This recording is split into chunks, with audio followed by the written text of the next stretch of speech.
Hello, welcome to the Justin Masterson Show. My name is Justin Masterson, chilling here. Little KEVI outside, because if you've been outside today here in Fishers, Indiana, it is a little rainy and cold. But that's why I bring my friend with me here, Mr. Matthew Zappasodi. Hey, how we doing? Welcome. Hey, we are doing great. How are you doing? Good. You know what's great? No one saw anything that I just did. Oh, what happened? I forgot to press the buttons that I was supposed to get me to the spot. Oh. So what did they see? Nothing? Like a black I screen? think they saw a black screen. Oh. Which we should probably redo it. That's what you do here. If you're not, isn't that what real people do? I think they'd be like, all right, take two. Yeah, take two. Well, why would we take two when we're trying to show real people doing real things that they don't always know? Well, you got to give them a taste of the camera angle because we're pumped about this new camera angle today. Oh, you're right. That is true. So I am kind of pumped about it because it was going to be a... Look them right in the eyeballs. Yeah. This is Justin Masterson. Welcome to the Justin Masterson Show. That's nice. Yeah, that's right. Yeah, we did have to give him a little bit of taste. Beauty before brains. Yeah, that's what happens. But today, I got another video for you. Oh, so we're going back to the we need to make this a staple. What does Dude Perfect say? It's like a segment? I mean, it would be a segment. Okay. Yeah. We'll make it a segment. I don't know what we call it. I mean, it could be segments. I originally had... I don't know if you guys can hear the sound on this, but I clipped it a little bit. This is my wife and her cinematography. Is that what we would call it? She is quite the cinematographer. Yeah, she got our last videos. She's got the video right here. Oh, if Meryl could do every one of our video segments, that would be amazing. Oh. We might have just found her sweet spot. Maybe. All week, Meryl, go find us more videos. Yeah, of things that are interesting or whatever. Maybe she could even find them online. Yeah, but it would be her her idea. And then we talk about them. And then we just talk about it, and we can figure out if we like it also, or we're just like, okay. All right, air high five if you're wanting to do it, Meryl. It's like a three-way. It's hard to do when you're not looking at the person.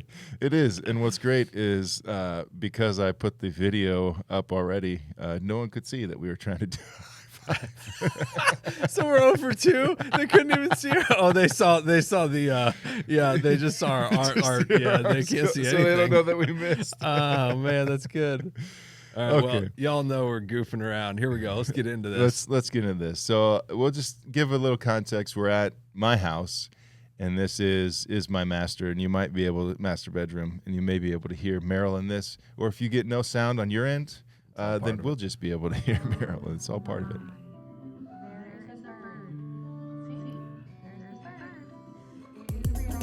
There's bird. Okay.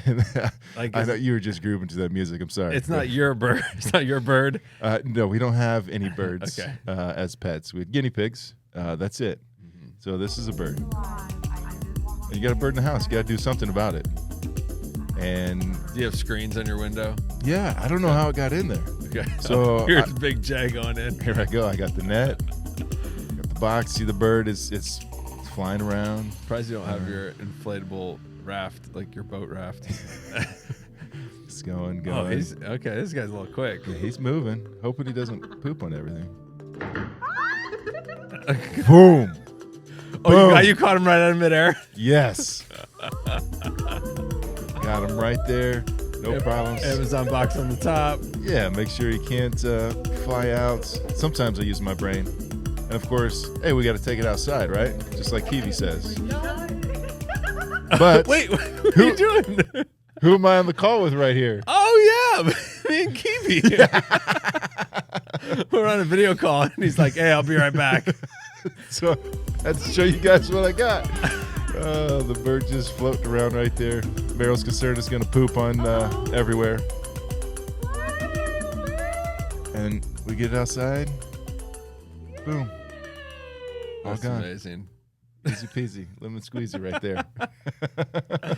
That's amazing. Way to go, Merrill. Way to go, Justin. Yeah, birds in the house. It's all part of it. We still have no clue how that bird got in the house. Now, this isn't your first time with birds in the house session, is it? No, I don't think so. Yeah, I feel like you've had this happen before. Yeah. Or at least garage. Yeah, yes, the garage, they like to venture their way into the garage at most of the houses that I've been at. But never recorded from this type of reality TV. No, Yeah. no, this is just for the people That's awesome. of the Justin Masterson Show. So share and subscribe, right? That's Look, I don't know, we're at like 100 and something subscribers, whatever. Let's go. One or two come in here or there. But now we're getting consistent because we're going to show you video, and now I'm just going to talk, on the theme of, not the theme. It's not like a theme of what we're trying to do. You were session 2 from last week. I mean, kind of session 2. We're building off. We're still building off it a little bit. We got Thanksgiving coming up. Are you excited about Thanksgiving coming up soon? Oh yeah, big time.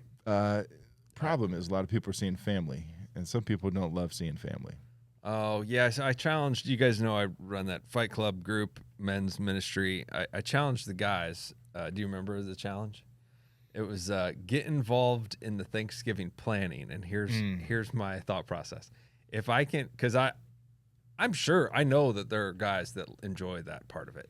Like, we're planning the sequence of events, who's coming, or we're going. Like, some guys get into that. My brother, Tony, was one of them. Mm-hmm. I think most guys could care less. Like, they really just want to show up and eat and have a good time, watch football, and pass out on the couch. That's okay. But I challenged our guys to get out of their comfort zone and get in the planning side of it. So whether that's like actually helping, which the wives really probably don't want a ton of help, but like helping like clean or just like prepare who's coming and coordinate stuff. So my goal, though, isn't that they can just go help. My goal is that it will get them in a posture of participating in the day, in the family. So let's engage. So we need to go toss the football. Hey, what are we doing if it rains? Like, just get them in this mindset. So I'm excited for Fight Club. I'm sorry, for Thanksgiving. Because I'm actually participating in the planning. This is my first time ever. Okay. And I think it's tricked me to thinking how to get excited for a family event when a lot of people don't like these family events. Yeah, and you'll take ownership of it, potentially. I want this to be an enjoyable experience for the people that are going. Yeah. So on that note, as you have invited people into the work, which that would be the phrase that I always love, is instead of just doing it and having everyone else watch, I got this, don't worry about it, which can be good, but usually, again, people don't feel like they're involved, they're engaged. Yeah. So how do we invite people into the work? That's purpose. Perfect. It's perfect. Purposeful. So then, while we're doing that, how do we interact with these people, which are family, which could be friends, and this can be even on a daily basis with our wives, girlfriends, kids, boyfriends, kids, significant others, ex-husbands, ex-wives. It doesn't matter. Teachers, bus drivers. I'm sure there's a lot more. So you're basically just saying everyone you come in contact with. I mean, more or less. Okay. All right. And so I got these 7 things that I've read. All right. And I'm going to say we'll go through one at a time and see how it goes. Hopefully it won't be too crazy long. But for you and for me, speaking to me, this is what I do. I love it challenges myself in the way I go about it. So number 1 is how are we going to build some of this joy, which capacity to handle these things, knowing that someone's happy to be with me, is smile whenever you greet someone and use sincere tones. That's the trick. Like these are tips for continuing the joy bucket. Yes. Okay. Yes. Tips and tricks. I'm a slow cat. I gotta. Of course. Yeah. That's why you're here. I thought you were just late, but you're also slow. Like when you walked in today, you know, if it gives a different vibe or feel. If I give a little smile, wow, I am talking crazy today. If you guys want to like run the show today, we'll be happy to take a back seat there on the struggle bus with the bus driver. So you get a smile. You see a smile on my face. What do you think? We greet each other well, is what they may not know. Right. sincere tones, happy to see you, so that you know that you're loved and cared for. I'm not frustrated, that you were late. I was late. Not as late as you have been, Yeah, but well, let's set the bar really low for Zap. But it also helps me because if I go, I got to put a smile on my face and use sincere tones, then I'm not just going like, I got to show that frustration. And so it could be putting a mask on, but as we continue on into the number 2, okay, bring it. It also has to challenge my brain to stop thinking about myself, thinking about somebody else. I ask questions that invite others to tell me truthfully how they are doing and what they're thinking. I listen. So not just like, hey, how's it going? Right. Now what I'm trying to think what questions could be asked. How was your morning? Maybe. You knew that I had some friends coming over last night, so maybe ask me specifically, how did it go with your friends last night? Right. Do your meeting with someone this morning? How did that go? Or what did you talk about? Show interest in what they're talking, so John Cowie asks the question, really? So if I say like, I'm fine, really? Yeah, I like the I'm fine. Well, what's making you fine today? Oh, that's good. Kind of continue to ask, in other words, I say curious questions where I'm hearing what you're saying and I'm not just you're not trying to like dig and push and whatever, but I'm not just taking like, I'm good. Oh, well, what makes you good today? You know what? I'm not sure. Well, did you do anything in the last couple weeks that was enjoyable? I'm not sure. That's good. And we work from there. And then, just as you made mention of, and then for number 3, we can take a sincere interest. Work hard to understand not just their passions, talents, but also their fears and their pain and their joys. So if you get a response, then actually follow up empathetically. Yeah, I think those can go hand in hand. If you get a response, you can follow up. But I also think in general, a lot of times we come into, okay, I don't see them very much. Okay, he's going to talk about this, and okay, just let him do his thing. Or I can try and take a sincere interest, and that might, connect us in a better way. It will make me feel better because you know what? Like, do you really like that? I'm like, no, not necessarily, but why wouldn't I just I don't really want to go down this road, but I'm going to slightly to tell the story. Well, I got the OKC hat on, which was Oklahoma City Dodgers that I played for 2017, which was a lot of fun. We had a good time going there. Also, we got the pink edition, breast cancer awareness. A friend of ours, she just had, it might have been a double mastectomy. They had found something early as far as it goes for that. And, of course, my father-in-law passed away from breast cancer. And shout out to Ann on my mom's side. Same thing, double mastectomy. So. Yes. And I know there's countless others. Another friend of ours who she was history of it, didn't have it yet, but was like, you know what, get rid of it. Another one. Actually, there's quite a few. Holy moly. They just keep on going.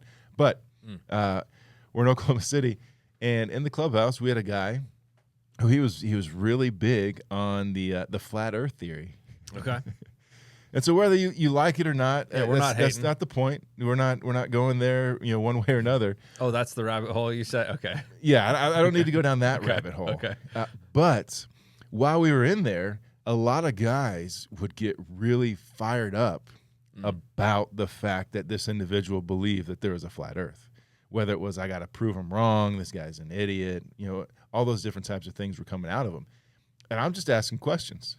I'm trying to understand the extent of the belief, to dig down deeper of where did this come from? How long have you been thinking about this? What's really the issue that you're trying to solve by believing in that? Is it just because you like this drama in here, or is there something deeper that you enjoy? So not sarcastically, like you're really being genuine. No, I'm really being genuine. Yeah. And people are looking at me like, why? Justin, what? Like, what are you doing? Like, how can you? Like, what do you mean? I'm trying to understand what's going on here. I may not agree with it. I may disagree with some of it. some of it I'm like, that's interesting to think about, but I don't know if I just come with an idea that, no, this is going to be terrible. This guy doesn't know anything. Like, how dare he? And go like, no, why wouldn't I take an interest in the people that are around me to hear what they have to say, whether I agree with it or not? Which we just came through an election, and we know that is not a strong suit of people, because we're coming up, and Eden had asked me, like, oh, Dad, who'd you vote for? And then she's like, wait, I guess I'm not supposed to ask you that. I'm like, well, why not? Well, people say you're not supposed to. I'm like, well, that's because people can't handle their emotions. They don't know how to ask curious questions or to be able to take a sincere interest in somebody else. Yeah. In their fears, their pains, their joys, whatever it is that comes. That's good. Right? Yeah. So be interested, but like not sarcastically, like you're actually empathetically interested, but that takes time.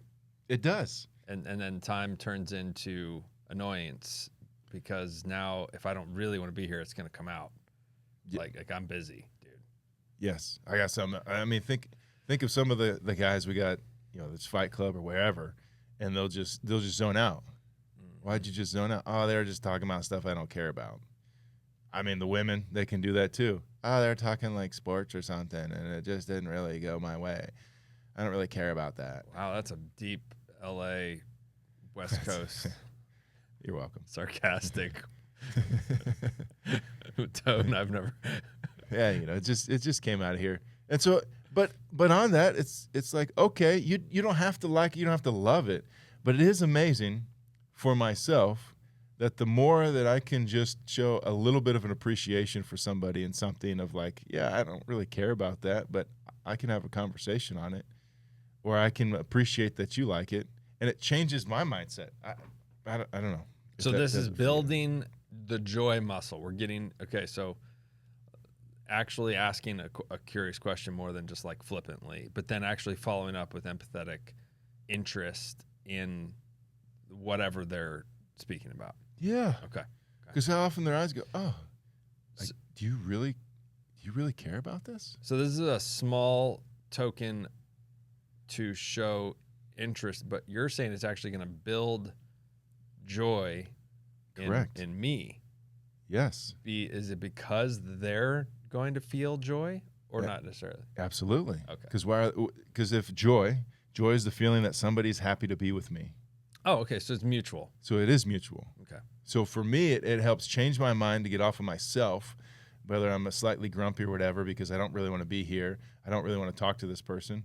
So if I adjust how I approach it with myself, then that changes my mind, adjusts the way that I'm thinking, and so I can be more engaged and builds joy. And then on the other end, the person I'm talking to, they're like, oh, I actually think they're happy to be with me. So this is interesting. I'm really ready for the number 4. Yeah, but maybe. I deal with some guys that struggle with this concept. I remember one of them was like, whether you're real or fake, you actually appear that you're interested in this conversation or this person. What if I'm not? And I was like, well, I mean, can't you just like kind of be interested? Can't you like turn that switch on and off?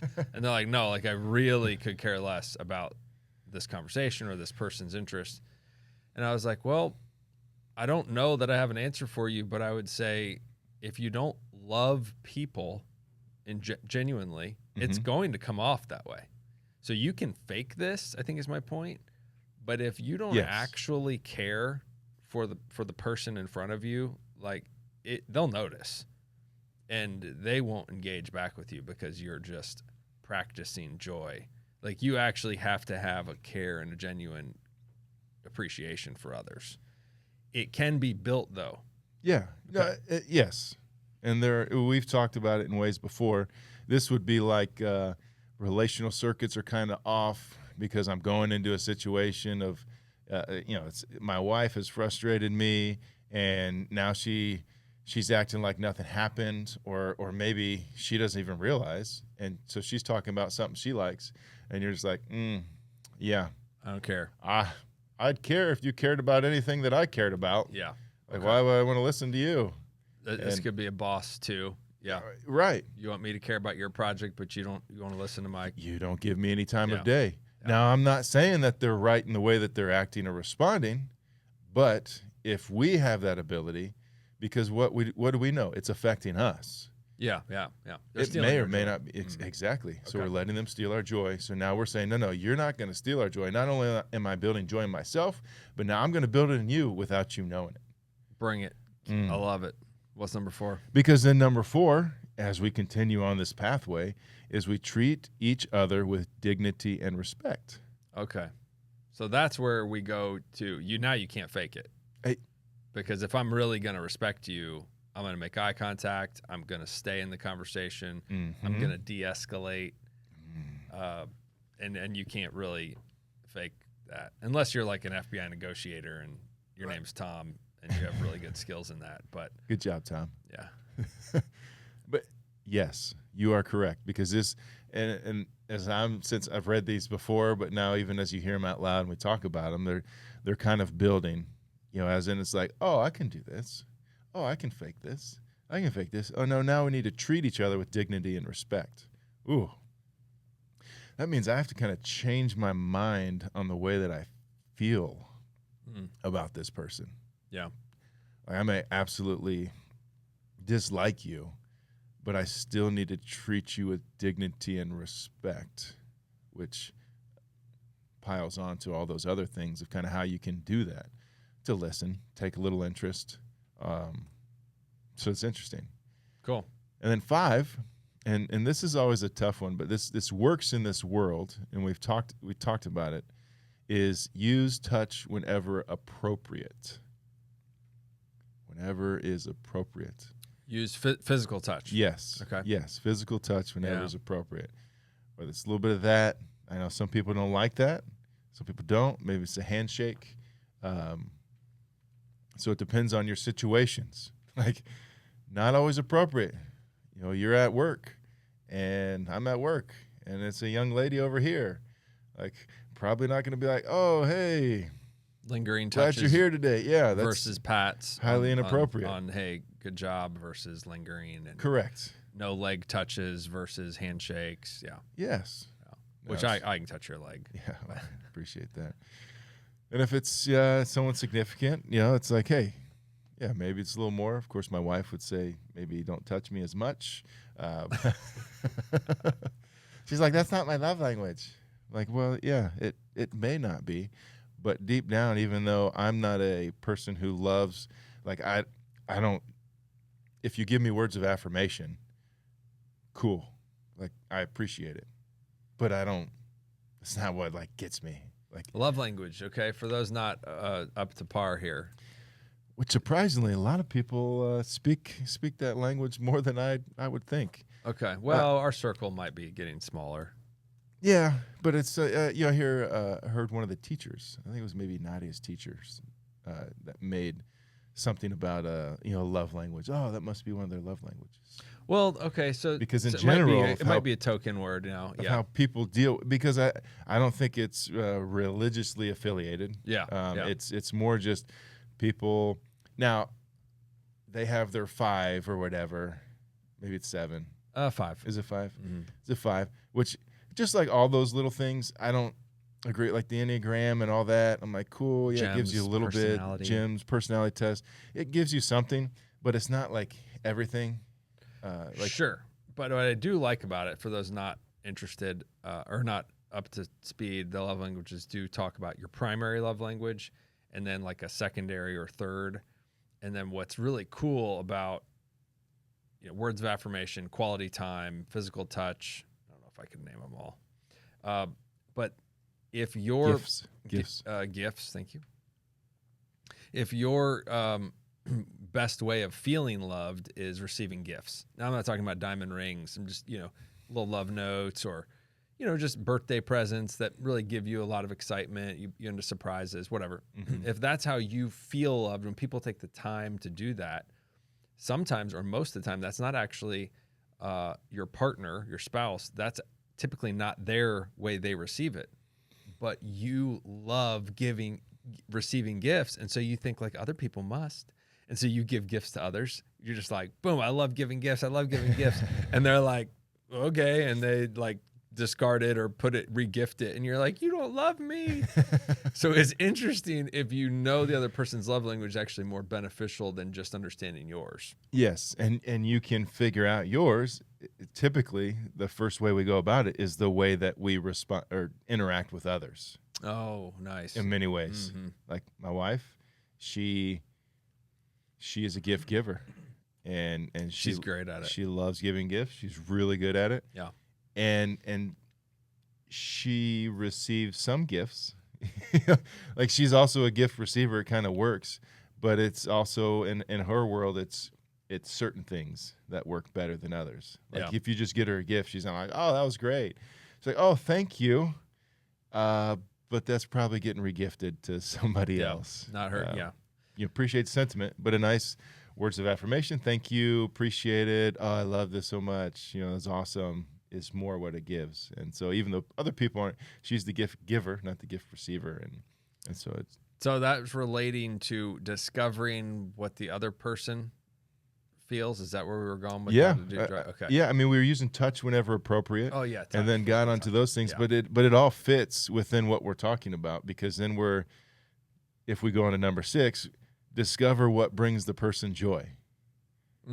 And so if we're talking love languages, then that gives you a sense of, wow, if we speak their love language, well, then that brings a little bit of joy at that point in time. But also if we work back to understanding who they are or remembering something that they said and then bringing that up, hey, weren't you trying to do something like this? Oh, I can't believe you remembered that. And so guys that are young in their relationship with their spouse or girlfriend, if you don't actually have to guess and wonder if they're going to like your gift or what should you write in the card, is like the biggest secret unknown to many men. You can actually have the girl take this free assessment, or you can like secretly do it with them. Like, the questions to ask, and then you like kind of figure it out if you don't want them to actually take this. And then you'll actually know what they like. Like if it's gifts, it's roses and a box of chocolate or something. But if it's words of affirmation, like literally write them a poem of how great they are or whatever. Right. And you just beat the system. Like, I'm not saying all women are this easy to figure out, trust me, but gift giving is tough. Well, and that brings up a really good point, because I think about it when you're dealing with people is so often we want to just try and figure it out and guess and go. And then get frustrated when they're not happy with what takes place. And I'm like, we can communicate. Like, not even have them take an assessment, but we can communicate and go, just talking. What do you like and what don't you like? Yeah. Now, there's always the you get them flowers, and there's like, well, I told you to get these flowers. And then we can get frustrated on the other end of like, you only got them because I told you to. It's like, well, no, actually I got them because I love you. Not just because you told me to. Actually, the fact that you told me to wanted me to not get them, but the fact that I love you was like, you know what? I am going to do this despite the fact that I know I might get something at the end that may not be happy. But then also, if we're trying to build joy in somebody else, there might be that moment where they go, yeah, oh, they may not care as much initially because they don't trust that you actually believe in the love that you have for them. So deep. It is very deep. But isn't that true, though? Yeah. Because you're like, oh, well, he's just doing that because I said, not because he actually cares. So then as you build off of that, it'll be like, oh, no, he actually cares. And so now you'll get that like reverse. Oh, wow, I can think back to this and this and this and this. And not just, I mean, that's friendships. That's all different types of things of building that joy, building that capacity in those relationships. And there's a time where it can be a little bit awkward and difficult, but communication is key. That's why asking these questions, getting through some of those things, turning those relational circuits back on. Sometimes when it's quiet, that's why, a little bit of this can be like, hey, I'm here with you. Like, I don't even have the words to say, but I'm here. Mm-hmm. And so if we can figure out what brings that person joy, the feeling that someone's happy to be with them, then all of a sudden it's good things that are happening for us and for them. Well, that's cool, man. I hope maybe you could post those in the notes. Well, we got one more, friend. What? We got one more. The final one, which we kind of hit on. Oh. Number 7, I don't know my drum. That's not bad. Give little surprises that will cause their eyes to light up. Oh. Little surprises. Those are little surprises right there. Is this like a little love note when you leave for the day? I think so. Little tidbits, little things. Again, my wife is very good at that. That is not as much my skill set. What I have to get better at is then appreciating those things. Of going like, that doesn't necessarily speak to me, but I still should be able to go, I know she did this even if it was for herself because she was thinking about me. Well, not for herself, but to help herself. I can't get those words. Is she really self-gratifying there? No. But the depth of it is yes. But I'm like, I'm defending you, Merrill. Cool. No, and it's great. There's no problem with it because it's perfect. Because I'm going that I need to get better, whether I think it speaks to me or not. I have to be able to go, oh, thank you. That was very thoughtful. Okay, what if I said it like this? I feel guilty that I haven't loved my partner in the way she feels loved. And so I do the best I can at the moment, and it's a miss. Mm-hmm. So this little touch of a love note could really be a miss on her part. She's like, oh, thanks for the note. You're just making up for being gone all week. But I'm like, I'm trying.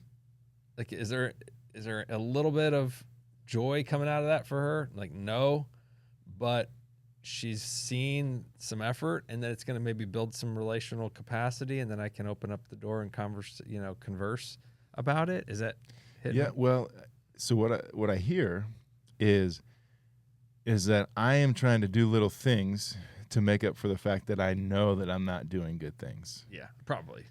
Yeah, like, oh, I was gone all week. I went over and did this, so let me do something nice for you. The dad who takes the kid out to do, why do they always go karting? Why do they always go bowling? Why do they always go do something? Because dad's never home. And so he tries to make up by doing these nice things, or for the kids, or we're going to do something special here for the wife, because I'm not actually around and I don't put in good effort in between time. So this is my way of making up for it. And so then if you're wise, or the people are understanding, they're like, well, you're only doing this because of that. Now, they might have still appreciated, but now, if, say the initial part is I was gone, so I did a few small things. Well, now you're not gone, and yet there's still a few small things that you do. There's still some things that you're adjusting and changing and appreciating, because ultimately the other way is a little more selfish, and people can understand that. But when I'm trying to build joy in somebody else, that's what I'm looking at here. So I'm getting off of myself, and when I build joy in them, of course, that then helps to build joy in myself. And so then I'm thinking to their needs, to their things, not to my issues and things that I've caused and troubled. So even if I'm always trying to make up, like, I need to do this because I need to make up for what I did, well, then that's very self-driven. Yeah. It's like, no, you don't have to. Even if you've done something bad, like, no, I want to do this because I love you and care for you. And no, I'm not very good at that. Doing it in the positive times is key. Correct. Yeah, showing them that it's consistent, whatever. Yeah. There's an intentionality, that comes within there. That's good. So it's interesting. So we're going into Thanksgiving.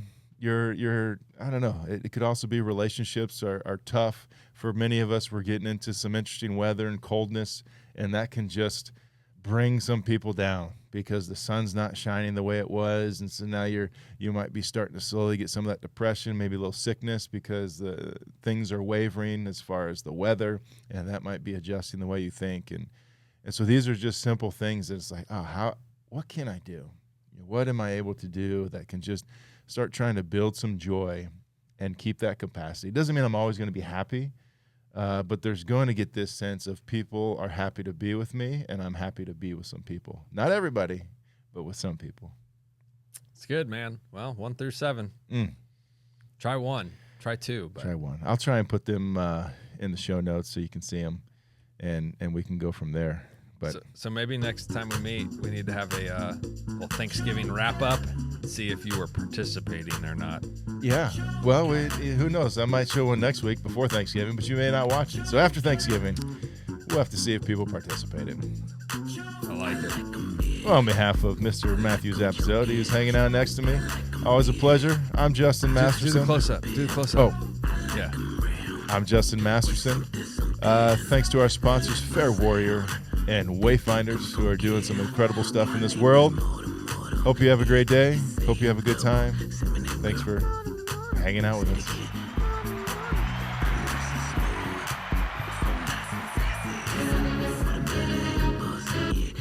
Wrong one. So scary.